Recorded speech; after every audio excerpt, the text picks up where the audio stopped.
So as I begin to speak, one of my henchmen is going to be handing out a resource page for you folks, and I'm going to explain what it is in just a minute.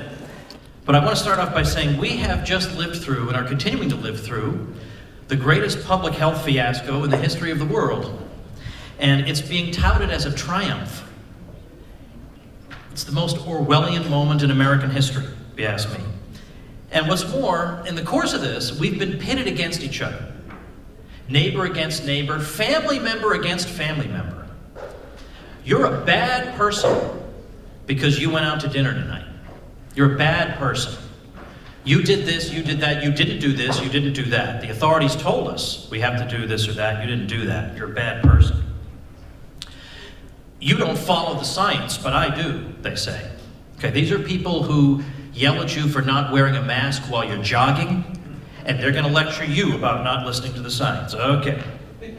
Well, if you're going to dissent from this crazy lunacy that surrounds us everywhere we turn, you're going to need to know what you're talking about. Because if you know what you're talking about, you can win this argument a million different ways. So what this resource page is, it's a list of people to follow, websites to consult, and where to find some very important charts that I'm going to be talking about later. Some of these websites, for example, compile all the examples of the human toll of lockdowns themselves.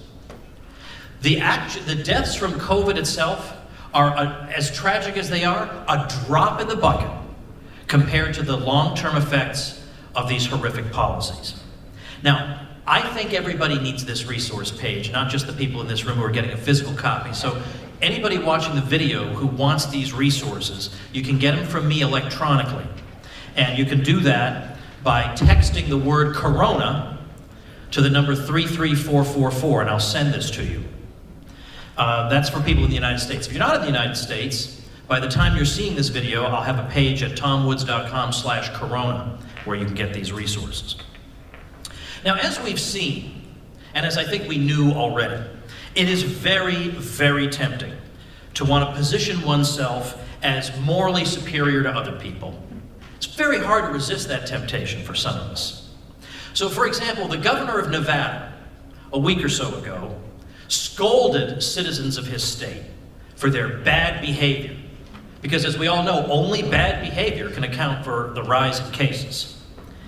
And he basically told them, I'm not going to come back 2 weeks from now and give you people another chance. And treating everybody like they're 7. They're just innocently going about trying to make their livings, for heaven's sake. 3 days after this little lecture, you know how the story ends, he came down with the virus. After he just lectured everybody about this. And he said, you can take all the precautions there are and still get it. I have no idea how I got it. Should we lecture him for his bad behavior? Should we treat him like he's 7? The whole thing's ridiculous. Then the former Secretary of Education, Arne Duncan, posted this on Twitter, November 15th. I so appreciate everyone's good wishes. How did we catch it? I don't know. We wore masks, we socially distanced, we avoided crowds, we haven't had people in our house. Then just yesterday in the Los Angeles Times, we read the following. The virus itself hasn't changed, and there has been little relaxation of the rules. Yeah, you'd say that again in California. Interviews conducted with people who have recently tested positive for the coronavirus don't show any significant shifts in behavior compared with a month ago. And yet they have rising cases. Well, there's a fellow on Twitter who's hated by all the doomers named Alex Berenson, and he likes to say, virus gonna virus. And our attempted voodoo to stop it doesn't seem to be all that effective. Now, and isn't that funny? Isn't that funny? No significant shifts in behavior, admitted by the Los Angeles Times. No significant shifts in behavior, yet there's a rise in cases. So this takes away all the fun of blaming wicked people for the rise in cases. And there are people who just thrive on this. Telling people how terrible they are. Okay. Well, of course, one indication that you're a terrible person is that you don't wear a mask. Now, most people wear masks. That's a fact. Most people wear masks. If masks don't adequately bring down the number of cases, then we're told people must not be wearing them. It can't be that they're inadequate, that they don't really do much. It has to be, well, just people aren't compliant. But yet you look around, everybody's got them on. The United States now has approximately an 88% compliance rate. And we were told if we could just get to 80%, that should pretty much do it. In fact, the head of the CDC said that if Americans would just wear masks for 4 to 6 weeks, then we should see things really start to peter out. Now, even Michael Osterholm, who's on the Biden COVID team, said that remark was, quote, unfortunate. The word unfortunate is academic speak for BS. Because all you need to do now is look at charts of countries that have been masked up for months at a time. And the cases are still rising. So much for that claim.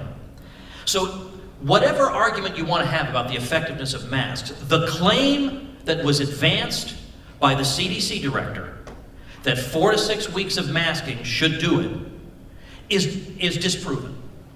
In case after case, country after country around the world, it is disproven. On that resource page I gave you, I have some links to look at these charts yourselves. And these are charts of cases in the UK, Belgium, Spain, Italy, France, all over the world, the Czech Republic. And try to guess where on that chart the mask mandate went into effect. The way it's portrayed to us in the media, you would think the cases went up, the mask mandate went into effect, and then the cases came down. That is not how these charts look at all. It's almost entirely random, where it doesn't matter where the mask mandate goes, virus gonna virus. It's astonishing. Once you see these charts, you can't unsee them. And the point is, if masks were that powerful that the CDC director could make that claim, these charts should not look that way. Period. End of discussion. And yet, would there be a Facebook fact check of that statement by the CDC director, which is amply disproven by the lived experience of numerous countries around the world? And we even have somebody on Biden's COVID team calling it unfortunate, which of course means false. But that's not false. No, nothing is false that leads to inconvenience and pain and irritation. That's always true for some reason. That's the general rule. So it's true, as Eric said, I had a talk called The COVID Cult that's on YouTube. And between Facebook and YouTube, at the time I'm talking to you, it's had nearly 1.2 million views. So I got, for the first time ever, I was fact-checked by Facebook. Now, I was naive. I thought, that's not going to happen to me because I'm meticulous in following the data and having citations for everything I say. This won't happen to me. I'm sorry, folks. I'm sorry for my naivete. How could I have thought such a thing? No. But what was great about it was that under the video, they don't just link you to some generic article about how great locking people in their houses is. No, it's a specific article about me, about my video. They actually went to the trouble of going through my video and trying to answer all my claims. I actually remember thinking at the time, I wonder how somebody would answer any of these claims. Now I got my wish. And the answer is pretty darn badly. For example, one of the things I mentioned in my talk is something that I hope you're all familiar with, and in case you're not, it's right there on your piece of paper. And that's something called the Great Barrington Declaration. Great Barrington's a little town in western Massachusetts, and it's the site where 3 academics, one from Harvard, one from Stanford, one from Oxford, gathered to sign a declaration about what public health policy should be in the future with regard to this virus. Now, that statement simply says that lockdowns have such horrendous public health effects that they cannot be considered seriously.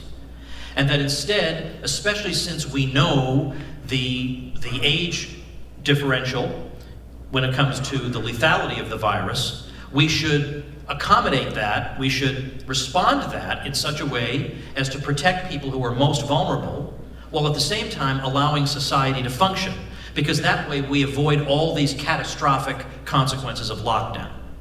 Now, as it turns out, of course, you know, those people would be accused of being right-wingers who are funded by the Koch brothers, right? Sunitra Gupta at Oxford, who's one of the 3 signers, said, actually, believe it or not, it really doesn't cost that much money to write a little statement and put it on the internet, But we don't really need to be funded by anybody. And she says, but for the record, I haven't received any money for this. And also for the record, I'm on the left, she said. I'm on the left. The guy from Harvard, I'm pretty sure, is also on the left. That leaves the guy from Stanford, who I think may be on the right, but you don't know, because they've tried not to politicize it. So I made reference to the Great Barrington Declaration, and the fact check of that was, health officials say that's a bad strategy. That was the entirety of the fact check. Okay, well, these experts say they have a bad strategy. Now what? Do I fact check you? What a fiasco this is. So then they didn't like the fact that I had these mask charts, because they say, look, there could be many reasons that one country is doing better than another, but that wasn't my point. For the most part, I wasn't comparing one country with another. I was comparing each country with itself and saying, you could not pin the tail on this donkey if you tried. If I show you the chart and say, where did the mask mandate go into effect, you would have no idea. Nothing. It's random. No response to that. Then I was told, well, you're cherry picking because you're only looking at, for example, I point out that Norway basically doesn't wear masks, and they have very, very few deaths, and basically nobody's wearing masks. I won't mention Sweden because that makes them go completely berserk. They can't think properly at all. As soon as you say Sweden, it's like the rotors are going off in the wrong direction or something, and the gears are all... So I'm not going to mention Sweden. I'm going to be a sport today. Mention Norway. And they came back with, well, but Japan is a case of a country that did wear masks and that had few deaths, so why don't you mention Japan? Well, Japan's a fascinating case. Because back in April, when everybody was hysterical that Japan was doing the wrong thing, I didn't hear any of these doomers at the time saying, oh, don't worry, Japan's going to be fine. They're all wearing masks. That is not what they were saying. And the thing is, we have the internet. We can go back and look at what they were saying. It's right there. They were not saying, don't worry about Japan. They don't need a hard lockdown. They're all wearing masks. They were not saying that. They were saying Japan is going to be overwhelmed, their hospitals are going to be overwhelmed, they've made all kinds of mistakes, they're lackluster, they haven't tested enough, we got all this stuff. They might have tested 5% as much as South Korea did. They didn't bother obsessively testing asymptomatics. And they had only a half-hearted lockdown. Well, here are some of the headlines we had in April. Now notice, these headlines do not say, Japan will be fine, they're all wearing masks. Nope, it was, in Science we read, did Japan miss its chance to keep the coronavirus in check? Well, we know the answer to that, nope. Thanks for asking, but nope. Washington Post, Japan's coronavirus response is too little too late. Well, that sounds really confident, doesn't it? Japan did fine. Japan has incredibly low death rate. But they're confidently saying too little too late. Not even the decency of a question mark. They could have said too little too late. At least give themselves an escape hatch. Nope. No punctuation whatsoever. Then later that month, we read in the same paper, how hostess bars and cherry blossoms helped undermine Japan's coronavirus response. I don't even know what that means. I don't care, because Japan had a great coronavirus response. In the New Statesman, we read, how Japan's refusal to impose a coronavirus lockdown is dividing the country. Okay, well, I guess it divided the country between people who were right and people who were wrong, because it turns out they didn't need to do it. Another headline, how Shinzo Abe has fumbled Japan's coronavirus response. There are a lot of countries around the world who wish they could have fumbled the response the way Japan did.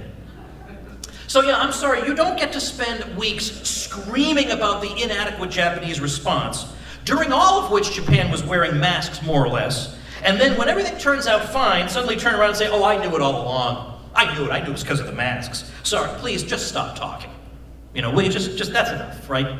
We've heard enough from you. Some people should just retire to a monastery, which is what people used to do in the good old days. Just shut up for a while, sit in a monastery, leave the rest of us alone. Yeah.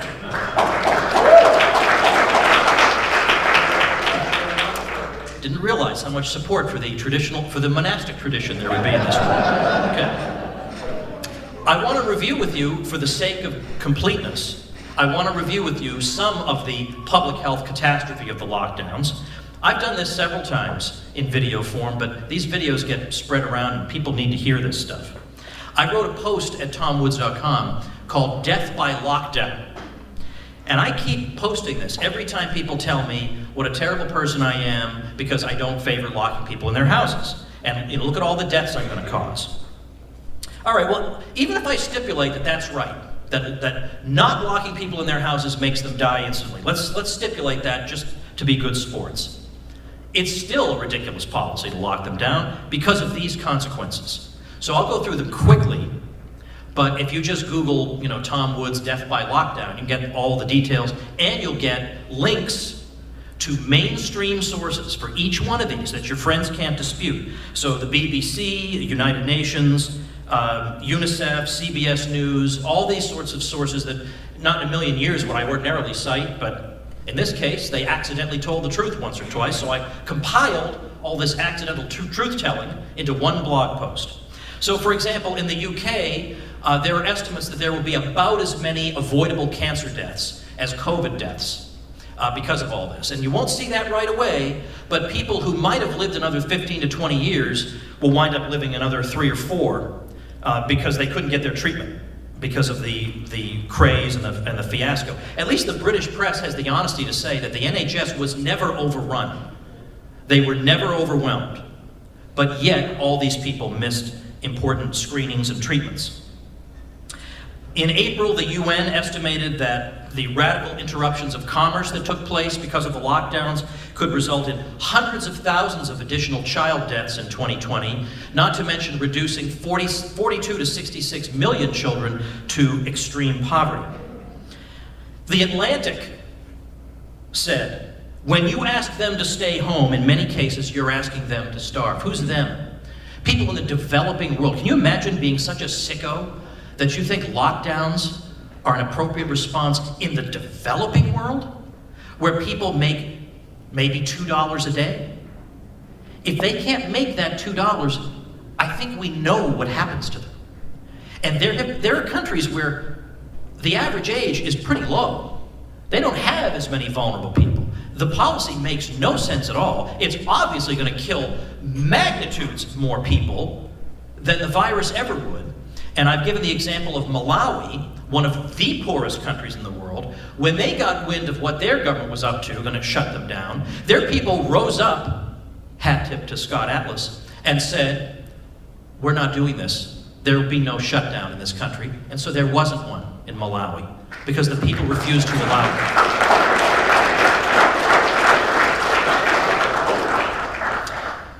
Here's something that was fact-checked by Facebook. In Oakland, California, something called the Wellbeing Trust released a study trying to figure out how many deaths of despair would be caused by all this. Now, they didn't mean just the lockdowns. Obviously, people might also resort to drug and alcohol abuse or suicide because of the disease itself. That's certainly quite possible. But they said, putting that all together, they did an estimate of about 75,000 excess deaths of despair, more than we would have had otherwise. And this was fact-checked. They said, well, we don't actually have these numbers yet. Okay, these are the same people who are modeling what the future is going to hold for the virus. Well, we don't have those numbers yet either. I mean, how am I supposed to fact-check those? Those are all modeling for the future. These are the same people who went along with the Imperial College model, or it could have been University of Washington, I forget which one of the two mainstream models, that predicted that by June, Sweden would have 96,000 deaths if it didn't lock down. They had 4,000. Would I have been allowed to fact-check that back then and say, well, you don't have any evidence that there are going to be 96,000 deaths, because I would have been right. So they can model, I can't. Okay, that's the fact-checking. UNICEF warned of 1.2 million child deaths. And why? They said because visits to healthcare centers are declining due to lockdowns, curfews, and transport disruptions, and as communities remain fearful of infection. Oxford University's Professor Gupta, whom I mentioned to you, continues to point to warnings by the UN that as many as 130 million people around the world are at risk of starvation because of the lockdowns. Now, that alone means we win. I mean, what a catastrophe this is. Not to mention suicidal ideation is dramatically on the rise in the US. Typically, the age range of 18 to 24 or 25, in a given 12-month period, somewhere between 6.8 and 11% of people in that age group contemplate suicide in that 12-month period.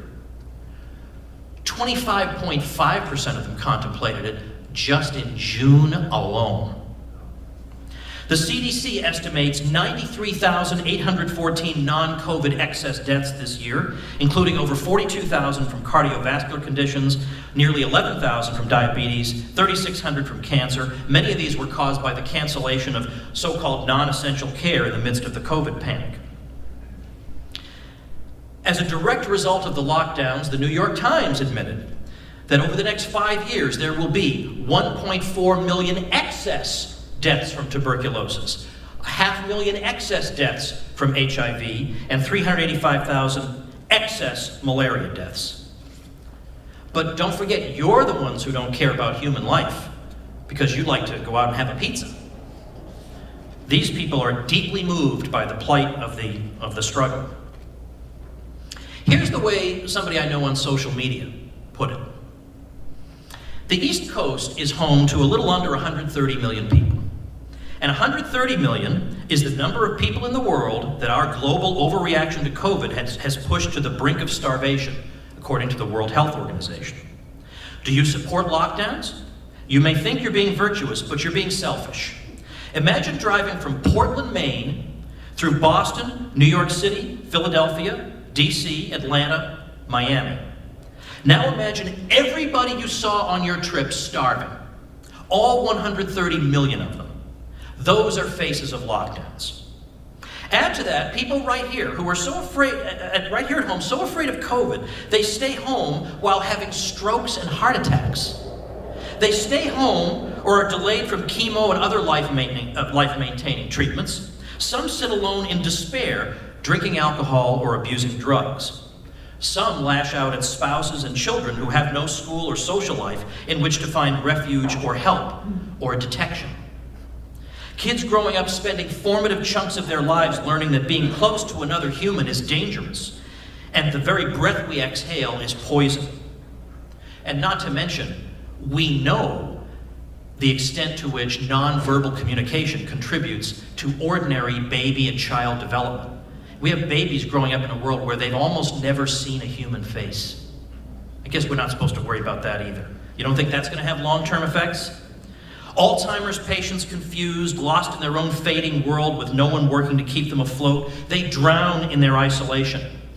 Grandparents denied the joy of one of the definitive pleasures of life, hugging a grandchild or seeing the joy of their faces Christmas morning. But lockdowns save lives, you cry. But denying human contact, scaring people to death, driving people to despair, is this saving lives? And how many lives does it save? All through the US and Europe, many places that locked down thought they stopped cases, but it wasn't lockdowns, it was summer. And when summer was over, COVID returned. Masks, social distancing, lockdowns, all ripped through by COVID like a football team running through a paper banner. No proms, no third grade shows in a crowded gym, no science fairs, no big games, no school that they used to say they didn't like, but now walk around like zombies pining for the interactions. Shortcomings in education lead to a lifetime of shortcomings, from career choices and earning power to emotional development and family building. Supply chains disrupted, jobs lost, production slowed, 130 million people in danger of starvation. It's easy for many of us in the middle class to hunker down and work from home. Just buy a new computer for kids' remote schooling and work from the den. Not everybody has that option. The current state of lockdown science, such as it is, appears to be this. We have no idea what we're doing, but if something brings people pleasure, we should probably just discontinue that. And if something causes great inconvenience or even pain, we should probably do that. I can't make head or tail of the policy other than through that metric. There's a professor who posts on Twitter anonymously under the Twitter handle @COVIDtweets. I put him on your resource page. So remember, get that if you haven't gotten it. Text the word Corona to 33444. And this professor, just at random, said, let's plot the deaths in North Carolina and Oklahoma. And as you know, North Carolina's been pretty locked down, Oklahoma not as much. So let's look at the wildly different results they had. And you see, I just put this in my email newsletter the other day, they track each other perfectly, but no difference, so nothing. And I can keep on doing this. Now, the thing is, when you give an example like that, people will try to say, well, Oklahoma's different. They always have some, the excuse factory goes into overdrive, right? It can never be that the voodoo doesn't work, never. It's that we didn't give it to him good and hard enough. It's never that it doesn't work. It's never that we're trying to make it rain through rain dances, never. It's always that we're the scientists and you stupid rubes won't listen to us. They love it that way. So I've used, even though you could come up with a lot of other examples, I'm particularly fond of an example I gave in that COVID cult talk you can find on YouTube, and that I also put in my newsletter. 4 counties in Tennessee, and one of them limited restaurants to 25% capacity and closed bars. And then we show, the cases in each one. And I ask people, all right, I'm not going to tell you which is which. Pick. It should be glaringly obvious. If these measures have an effect, we should see that. So you tell me, looking at these, so now these are the same people, they're all in Tennessee. So don't you tell me, oh, that county is radically, come on now, no one's going to buy that, don't even bother. So which one of these 4 is the one that engaged in this type of lockdown, and which ones did? You have no idea. Actually, it's the one that looks the worst. They actually have probably the worst outcome, but basically they all look pretty much the same. How about that? Virus gonna virus. Well, what's going on in Europe right now? Well, here, crunching the numbers is our friend Alex Berenson on Twitter. Now he says, France's 7-day positive test average, and now I'm talking to you just to date this November 20th, 2020.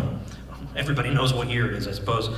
France's 7-day positive test average is now down almost 60% from the early November peak, and Spain is down 40% from its late October peak. So, of course, people will try to claim that the French lockdown on October 30th must account for this.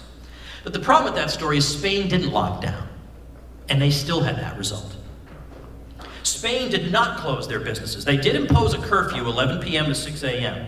That was effective October 25th. But, as this fellow at COVID Tweets points out, cases had stabilized on the 20th, which means the infection peak was October 13th. So the Spain magical intervention helped before it even went into effect. Same thing with the UK. They enacted lockdown November 5th, but cases were flat since October 24th, and with a minimum 7-day delay between an infection and being counted as a case, infections were stable since mid-October. So again, lockdowns are so effective, they work 2 weeks before you even do them. You see, as soon as you dig, you see through the BS. Germany's lockdown, November 2nd. But again, with the lag, their infections were flat since around October 25th. So these people are going to try to get away with claiming that the lockdowns did it. That's why we have to stay on top of the numbers, not let them. Same thing, we could say the same thing for Belgium as well. Well, there's a vaccine coming, people say, so maybe we'll return to normal. Now, maybe. But yet, the Secretary of Health in Pennsylvania said, when people get the vaccine, they're still going to wear masks, they still need to social distance, and avoid large gatherings. And by large gatherings, you can translate that as everything fun. Okay, so what are we doing here? So again, we still have to live like this? Even after the vaccine? When are people going to leave us alone? And by the way, maybe I shouldn't say, maybe it's out of line for me to say, but don't ever be intimidated by public health officials.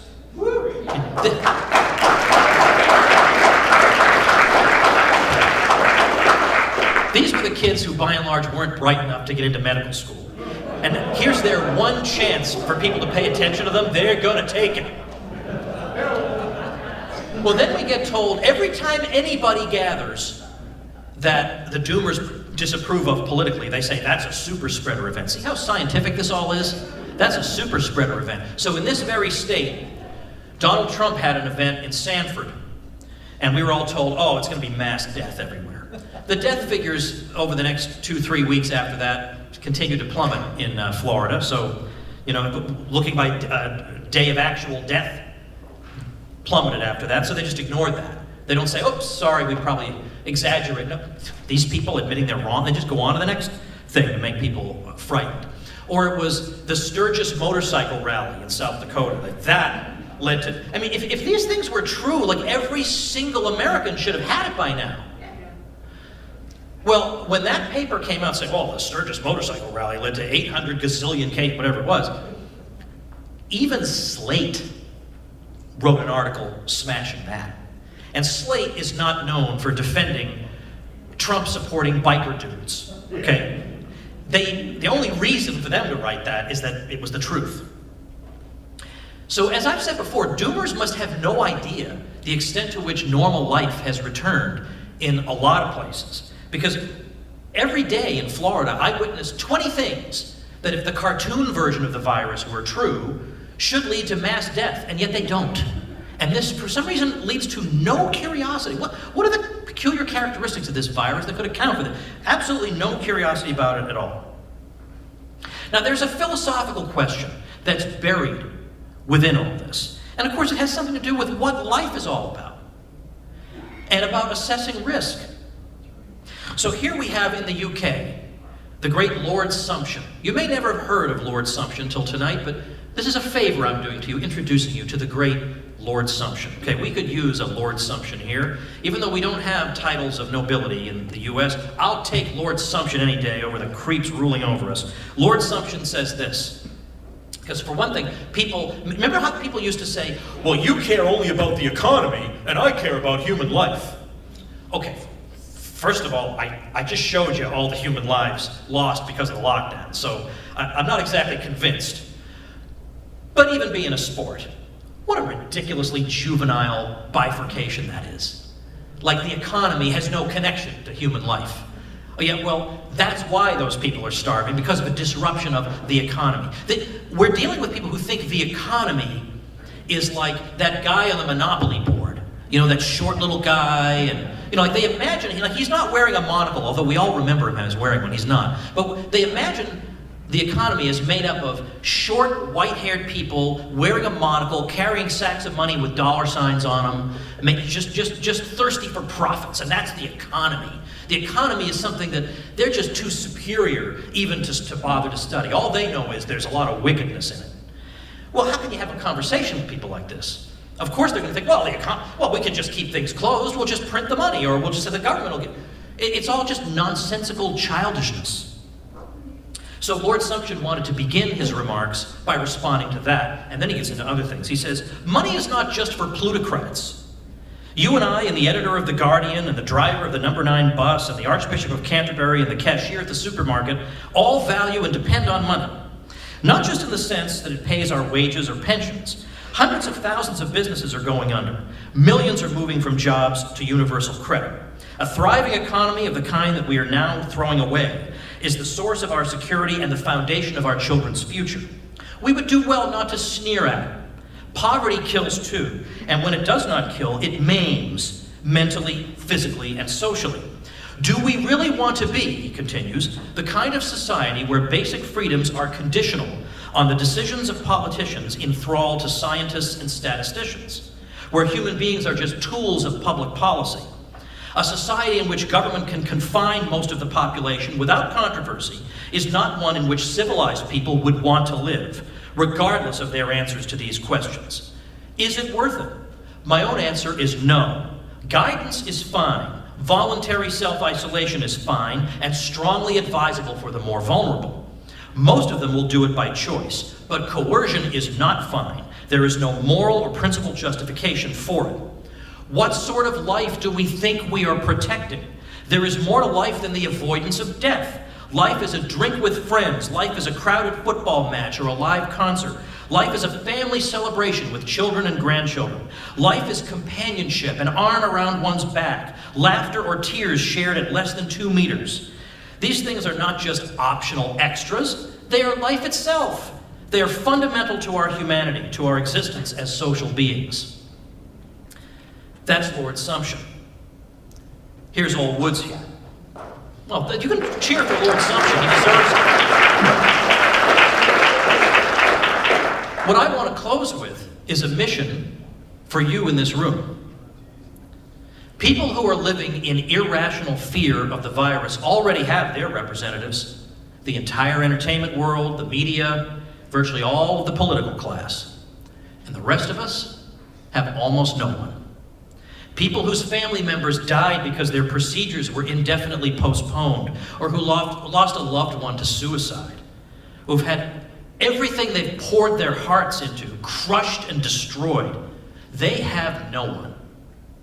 Elderly people dying of social isolation and who are told they can see their grandkids through a window or over Zoom, but who think they themselves can best judge what life they want to live, likewise have no one to speak for them. You may have heard the case in Colorado, Fair Acres Manor. People in wheelchairs holding signs saying, "Rather die from COVID than loneliness," or "prisoners in our own home," or "give us freedom." One of the administrators at that nursing home said they want to be able to hug their grandchildren. They want to be able to hold the hands of their loved ones.